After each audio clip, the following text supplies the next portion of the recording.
तो मैं सुबह सुबह तैयार होकर निकल जाता हूँ गैरेज की तरफ। और गैरेज पर आने के बाद गैरेज हम खोल देते क्योंकि चाबी हमारे पास थी।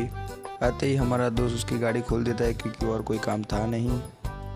और इसके बाद एक एक्टिवा आई जिसको सर्विस ऑयल करना था तो फिर वो करते हैं। फिर एक एक्सेस आ जाती है जिसको सर्विस ऑयल करना था तो फिर वो हम करते हैं।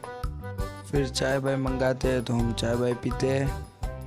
फिर उसके बाद पल्सर को खोल दिया जिसको सर्विस ऑयल करना था और 2 जंपर बनने थे तो वो करते हैं। फिर उसके बाद 2 एक्टिवा आ जाती है जिसको सर्विस ऑयल करना होता है। फिर उसके बाद जो 6G थी इसका ये टूट जाता है, पता नहीं किससे टूटा। फिर वो सब खनने के बाद एक हॉर्नेट आ गई जिसको सर्विस ऑयल करना होता है।